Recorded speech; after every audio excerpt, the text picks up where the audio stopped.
G'day guys, it's your old mate Case. Hey, thanks for coming along. It's real great to have you here. Before we get out there, I thought it would be a real good idea to run you guys through what you ideally want to wear out in the bush. This video, of course, should just be used as a guide, as these types of things are all dependent on your needs and your preferences. I didn't have a lot of this stuff starting out and used to be out there in jeans and my day-to-day shoes.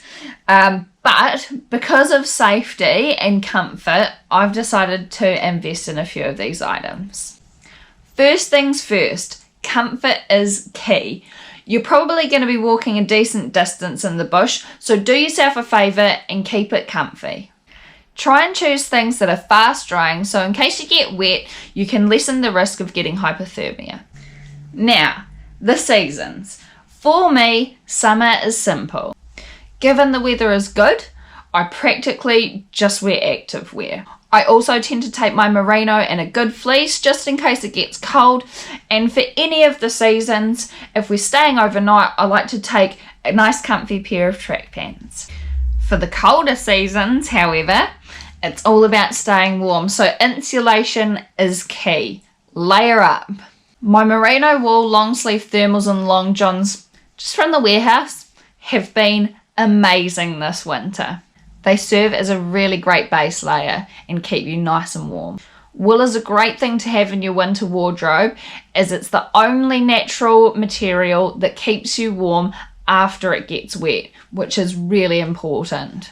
Merino wool also has some other fantastic properties, such as it being breathable, odor resistant, and moisture wicking.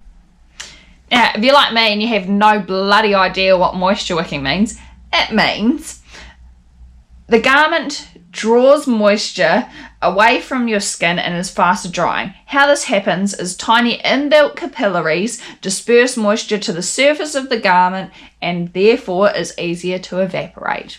There you go, the more you know. All things fleece are great for keeping warm, and I especially love my hunting and fishing t-shirt and long sleeve fleecies, such as these ones behind me. I've just invested in some fleece lined tights from the warehouse, and they're good, but they're not as warm as they could be. So I feel like I'm going to try out either some Kathmandu or Macpac fleece lined tights. Most of these come with dry seats, so meaning if you're sitting down on damp grass or whatever, it's going to help and you're not going to get a wet butt. Another item of clothing I take generally is my Macpac puffer jacket. Now, the reason being is because it's easy to pack down into a small size, it's light, it's warm, and it also doubles as a great pillow if you don't need to wear it overnight. A beanie or a fleecy headband and a pair of gloves is also an essential part of my winter kit, as I just generally hate being cold. So if you're like me and you don't like being cold, then trying to stay dry is actually really important as well. I would recommend having, at the very least, some sort of waterproof jacket. But if you don't want a carter jacket around or an anorak, a plastic poncho is a compact, lightweight and affordable option, and is actually my next item on the list of tramping things to buy. Last but definitely not least, footwear. Comfy, warm, breathable socks are a must in winter. I generally wear my woolen work socks or my Macpac merino blend socks that I got online. When it comes to footwear, find what works for you. There are a lot of different options, such as boots, shoes, all-terrain sneakers, jandals. Not really. I personally prefer boots as they give me added ankle support.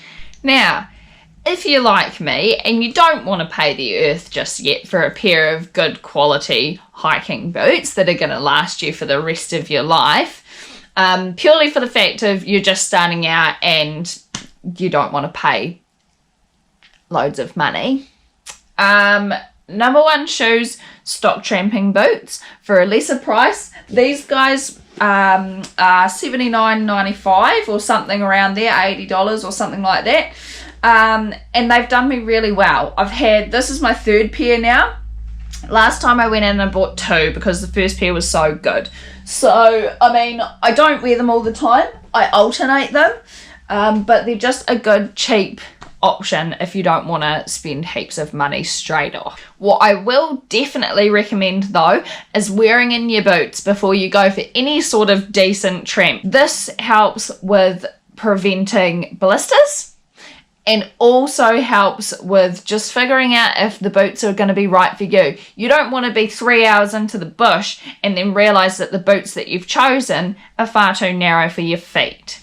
Take into consideration your feet are going to swell too. If you're on them for a long period of time, they're in hot boots and everything like that, your feet will swell.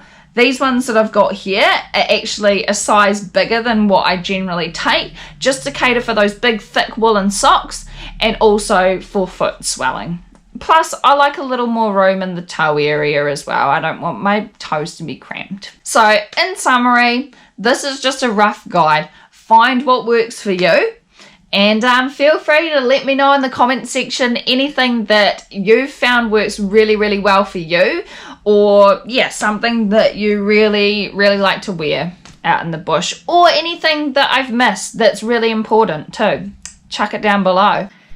As always, really appreciate you guys watching my video, and it's always a pleasure to be here. So thanks heaps, guys, and I will see you next time. Cheers.